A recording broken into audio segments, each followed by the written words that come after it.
माई nest. ये movie एक 14 साल की लड़की की कहानी है जिसके साथ उसका ट्यूशन टीचर रेप कर देता है, जिसके बाद वो प्रेग्नेंट भी हो जाती है। उसकी लाइफ में बहुत सारी प्रॉब्लम आती है पर वह डट कर इसका सामना करती है। मूवी शुरू होती है और हमें एक 14 साल की लड़की को दिखाया जाता है जिसका नाम हनी है। कुछ टाइम से उसका बिहेवियर पूरी तरह से चेंज हो चुका था। वो अक्सर खोई खोई रहती थी। वो स्कूल के लिए रेडी हो रही थी पर उसका बेल्ट उस पर फिट नहीं आ रहा था। इसके बाद वो अपने पिताजी रमनदीप के साथ स्कूटर पर बैठकर स्कूल चली जाती है। क्लासरूम में उसे चक्कर जैसे आते हैं जिसकी वजह से वो बेहोश हो जाती है। इसके बाद टीचर का कॉल रमनदीप के लिए आता है, जिसके बाद वो अपनी बेटी के स्कूल में आते हैं। यहाँ हनी की मैम रमनदीप से उसे एक बार हॉस्पिटल दिखाने को बोलती है। हॉस्पिटल में डॉक्टर चेकअप करती है तो उसे पता चलता है कि हनी प्रेग्नेंट है।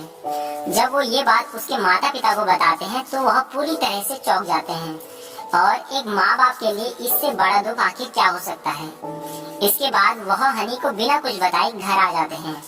उन्हें समझ में नहीं आता कि इस बारे में हनी से कैसे बात किया जाए। हनी के माँ बाप उससे पूछने के लिए उसके पास जाते हैं। यहाँ पर उसकी माँ उसे मारने पर लग जाती है और उससे बोलती है कि किसका बच्चा लेकर घूम रही है उस दिन से। यहाँ पर हनी के पिताजी उसकी माँ को रोकते हैं और प्यार से हनी से पूछते हैं कि क्या ये तेरी मर्जी से हुआ या किसी ने जबरदस्ती की। यहाँ पर वो हाँ में सर हिलाती है, यानी उसके साथ किसी ने जबरदस्ती की। अब अगले दिन उसकी माँ उसे लेकर इलीगल ढंग से एबॉर्शन कराने के लिए चली जाती है ताकि उनकी समाज में कोई भी बदनामी ना हो। पर वो लोग बहुत ही ज्यादा पैसा ले रहे थे। इसके बाद वो वहाँ से वापस आ जाते हैं। उसके पिताजी एबॉर्शन की बात उसी डॉक्टर से बोलते हैं जिसने उसका चेकअप किया था। यहाँ पर वो डॉक्टर उन्हें कानून का सहारा लेने के लिए बोलती है और एक वकील नैना के बारे में बताती है जो उनका मदद कर सकती थी। रमनदीप नैना को घर लेकर आते हैं और उन्हें सारी बातें बताते हैं। हनी की माँ रमनदीप से बोलती है कि हमें कोई भी एफआईआर नहीं करानी अपनी बेइज्जती। यहाँ पर रमनदीप बहुत गुस्सा हो जाता है और उसे समझाता है, जिसके बाद वो लोग पुलिस के पास जाते हैं। पुलिस हनी से पूछताछ करती है।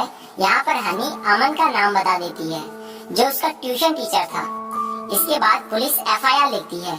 हनी का एबॉर्शन कराने के लिए कोई भी डॉक्टर तैयार नहीं था क्योंकि उसकी एज कम थी और ये एक कॉम्प्लिकेटेड मामला था।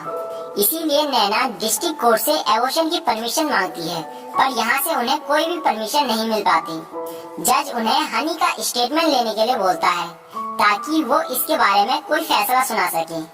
इधर अमन भी फरार हो जाता है। पुलिस उसके पीछे पड़ी रहती है पर वो लोग अमन तक नहीं पहुंच पाते। अब नैना हनी के घर आती है उसका फुल स्टेटमेंट लेने के लिए। यहाँ पर हनी उन्हें बताती है कि मैं मैथ में कमजोर थी, इसीलिए मैंने ट्यूशन लगाने का सोचा और पापा से परमिशन लेकर पड़ोस में ही ट्यूशन पढ़ने के लिए चली गई। वो बहुत ही अच्छा पढ़ाते थे पर उनकी पहले से ही मुझ पर गंदी नजर थी।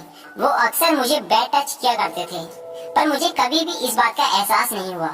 एक दिन उन्होंने मेरे मैथ के डाउट क्लियर करने के लिए मुझे अकेले बुलाया और मेरे साथ जबरदस्ती की। इधर अमन को पुलिस पकड़ लेती है और उसे डिस्ट्रिक्ट जज के सामने पेश करती है। नैना जज को हनी का स्टेटमेंट दिखाती है पर इसके बाद भी उन्हें एबॉर्शन की परमिशन नहीं मिल पाती क्योंकि अमन ने भी एक वकील हायर किया था जो जज से अमन के बेगुनाह होने की बात बोलता है और कुछ दिन का समय मांगता है। यहाँ पर नैना हाई कोर्ट में जाने की बात करती है। अमन के घर वाले अब एक बहुत बड़े वकील से केस लड़ने को बोलते हैं जिसका नाम है वैभवी। वैभवी अमन से इस केस के बारे में पूछती है। अमन बोलता है कि वो एक दिन अकेले आई और खुद चालू हो गई और मैं खुद को रोक नहीं पाया और ये सब हो गया। यहाँ पर वैभवी उनसे पर हियरिंग की 2 लाख रुपए चार्ज करती है। अब कोर्ट की फर्स्ट हियरिंग होती है। यहाँ पर नैना एबॉर्शन की परमिशन मांगती है। कोर्ट एक डॉक्टर को अपॉइंट करता है जो चेक करके बताएगा कि एबॉर्शन हो सकता है या नहीं। फर्स्ट हियरिंग में वैभवी कुछ भी नहीं बोलती। इसी के साथ यह हियरिंग यहीं पर ही खत्म होती है। हनी का स्कूल में एग्जाम होता है पर वह सभी से लड़कर एग्जाम देने जाती है। उसकी माँ उसे जाने से मना बोलती है पर उसके पिताजी उसका सपोर्ट करते हैं। वो पेपर देके आती है और कोई भी उसका मजाक नहीं बनाता। सभी लोग उसका सपोर्ट करते हैं। अब अगली हियरिंग में डॉक्टर जज को बताता है कि 24 वीक पूरे हो चुके हैं, इसीलिए अब एबॉर्शन कराना एक भ्रूण हत्या होगा। इस पर नैना बोलती है कि ये सब उस केस में होता है जहाँ पर सहमति से सेक्स हुआ होता है, पर यहाँ तो रेप का मामला है और जब हम कोर्ट के सामने आए थे तब केवल 11 वीक ही हुए थे। इतना समय कोर्ट नहीं लगाया है। यहाँ पर वैभवी इसे रेप नहीं बल्कि सहमति से किया हुआ सेक्स बताती है और हनी को बच्ची नहीं बल्कि एक टीनेजर बताती है और एग्जाम्पल के रूप में माँ सीता का एग्जाम्पल देती है जिनकी शादी 12 साल की उम्र में हो गई थी। इसी के साथ कोर्ट किसी भी नतीजे पर पहुँचने के लिए कुछ समय मांगती है और ये हेयरिंग भी यहीं पर ही खत्म होती है। इसके बाद वैभवी नैना से सेटलमेंट करने की बात करती है पर नैना साफ साफ मना बोल देती है। अगले सीन में रमनदीप का एक पड़ोसी उसे कहीं लेकर जाता है। बाद में उन्हें पता चलता है कि वो लोग अमन की फैमिली से सेटलमेंट कराने के लिए उन्हें लाया हुआ है। यहाँ पर अमन की फैमिली उन्हें पैसों का लालच देती है पर वो लोग कोई भी सेटलमेंट नहीं करते।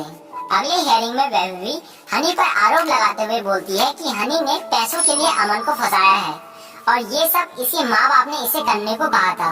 वैभवी एक वीडियो भी दिखाती है जो उस समय का होता है जब अमन की फैमिली ने उन्हें सेटलमेंट कराने के लिए बुलाया था।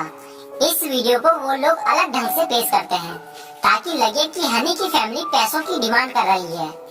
अब केस उनके हाथ से निकल जाता है। नैना भी काफी गुस्सा होती है क्योंकि उन्होंने इस बारे में उसे नहीं बताया था। अब अगले हियरिंग में नैना एक लड़की सीमा को बुलाती है जो अमन के ही गांव की होती है।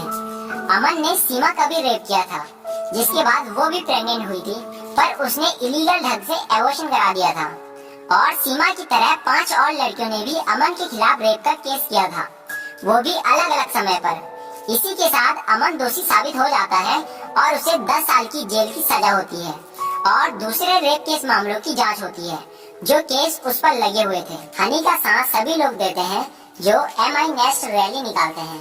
उसे एबॉर्शन कराने की परमिशन भी मिल जाती है। इसी के साथ हनी अपनी लाइफ फिर से शुरू करती है और लाइफ में आगे बढ़ती है। दोस्तों, अभी भी हमारे समाज में ऐसे बहुत सारे मामले आते हैं पर वह कहीं दब से जाते हैं, शायद बदनामी की डर से। हमारी सरकार को अभी भी ऐसे कानून बनाने की जरूरत है ताकि इन मामलों को बिना समाज में फैलाए दोषी को सजा मिल सके। आपका इस बारे में क्या सोचना है कमेंट बॉक्स में जरूर बताएं।